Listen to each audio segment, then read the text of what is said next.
What is up, bros? Hey, dudes. Welcome back to another episode of Porch Time. My name is Brian. Today, we are not on the porch. We are in the Forerunner. I was on the porch, and then it started dumping rain. And so I figured I would get in the Forerunner where there's air conditioning. So, it's raining again, and it's humid. And I'm ready for the fall and the winter and snow and all that stuff. That's neither here nor there. But I pray this video finds you well. Thanks, as always, for watching these. Thank you for your kind text messages and emails just telling me you watched and it benefited and blessed you in some way. That encourages me. We joke, I don't know why anybody watches these, but you do, so we keep making them.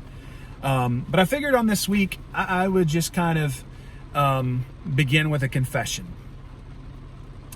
I struggle with anxiety. A lot. I battle anxiety a lot.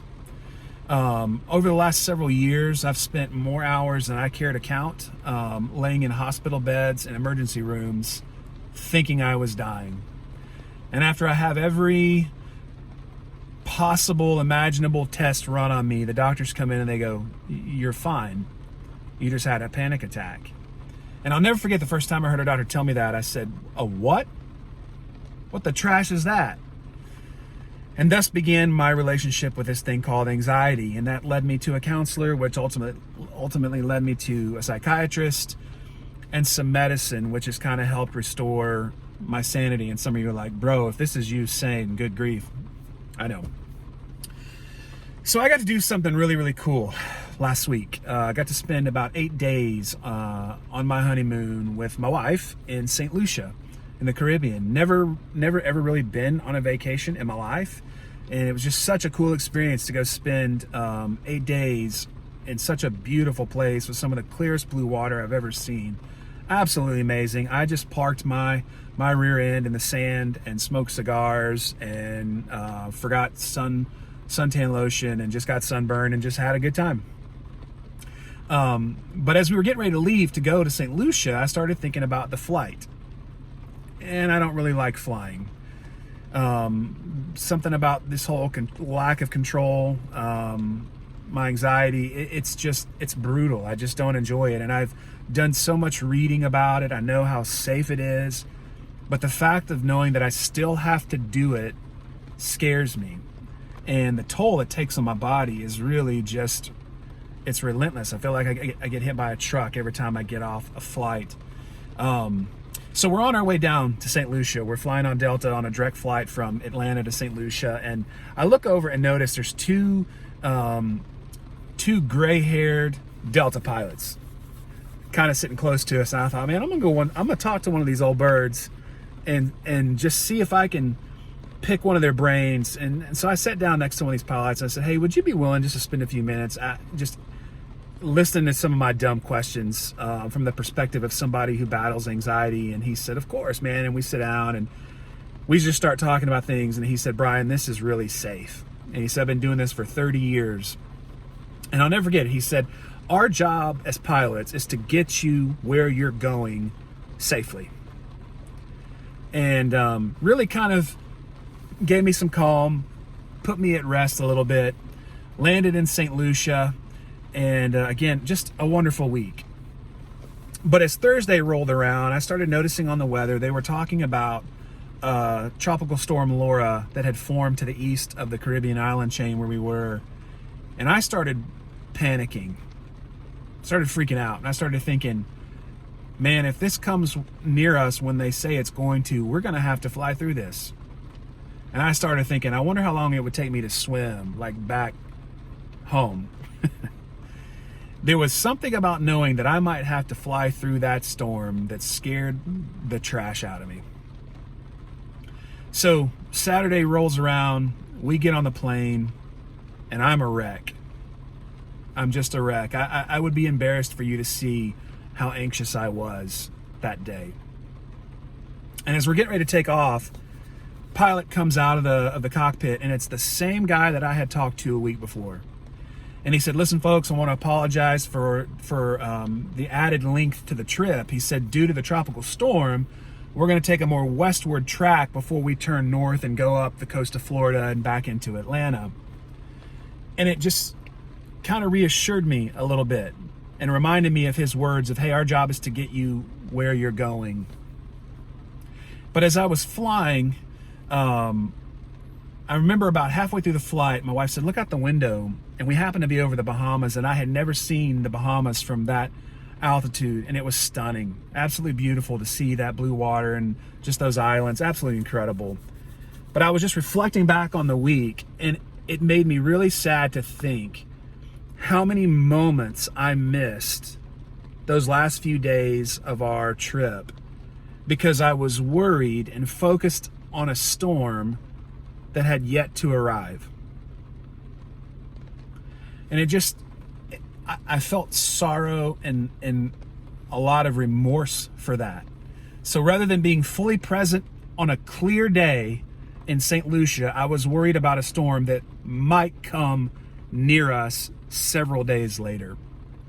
And it just got me thinking about the power that we give worry and fear and anxiety in our lives, and how that just the toll that it takes on us and our relationships and the moments. And started thinking about Jesus's teaching in Matthew 6, and in that section in Matthew 6, he says, who of you by worrying can add a single span, or who can add a single hour to his span of life?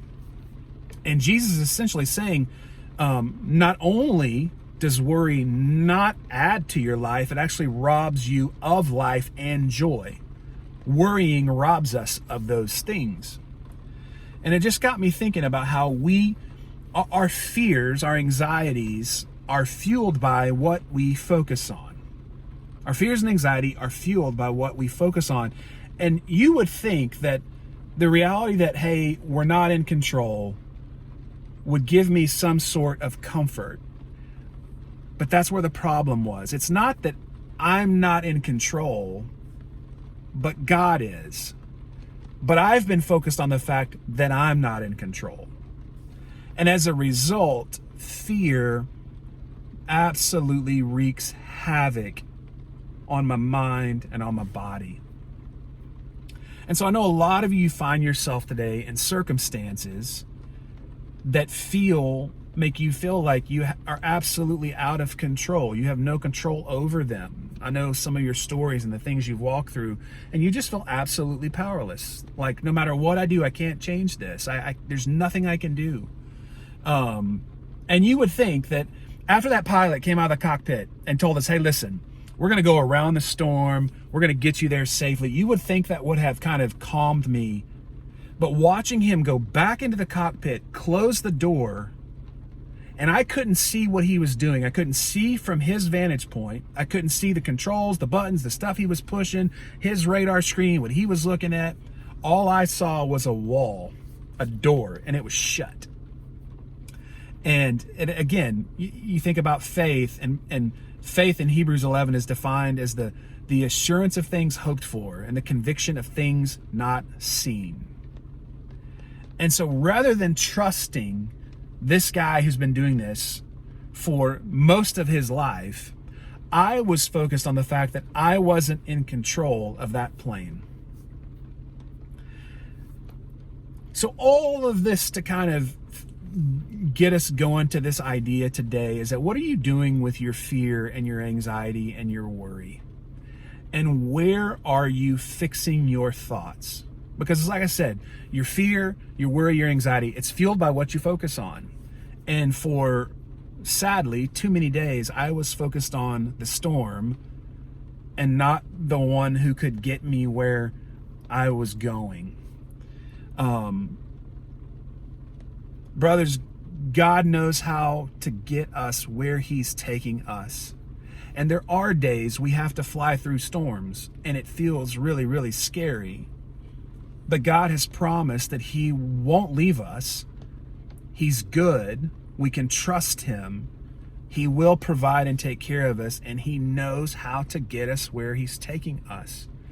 And so rather than worrying about a storm or whatever that circumstance is in your life that may or may not come, I just want to encourage you and me both today to be fully present. To be fully present in this day and the gift and the joy that God has blessed us with in this thing called today. Because when we're worried about tomorrow, we miss the joy of the day. Worry robs us of life and joy. And I don't want to make that same mistake that I made last week by being checked out by being worried about a storm. I don't want to make that mistake again. I probably will. But it was a really powerful moment. God really got a hold of me and just taught me some things about myself and how much control it seems like I think I need to have every day. And it's ironic. I have no problem getting in my car with all the other idiots on the road, but yet I'm scared to death of getting in a plane that we know is way more safer than driving. And I think it's so wild. We know God is faithful. We see thousands of years of recorded history. We know he's faithful. And we know we're not going to be the first ones that God chooses to be unfaithful to. But yet our focus isn't there. I could go on and on and on and talk a lot about this, but if you want to read something more just to kind of help drive this idea home, go look at Paul's writings in Philippians 4:4-9. It's really mind-numbing. He talks about, don't be anxious, but fix your thoughts on these things. It's a really profound passage that he talks about, and I've gone back there several times just looking at that. So for what it's worth, brothers, I challenge you to be present today, to be fully present today. And if you find yourself scared, fearful, full of worry, man, don't keep that stuff locked up. Don't hide that. Bring that stuff into the light and give the people around you who love you a chance to minister to you, to care for your soul, to encourage you, to pray for you. But don't fight that battle alone. And we say all the time, you fight your battles alone, you're going to lose every time. You go to war, you go with an army. And so I'm praying that God would send you to some of those friends, or send some of those friends your way. I know a lot of you guys are battling loneliness as you're watching this. And I'm praying that God would send someone your way today to encourage you and bless you.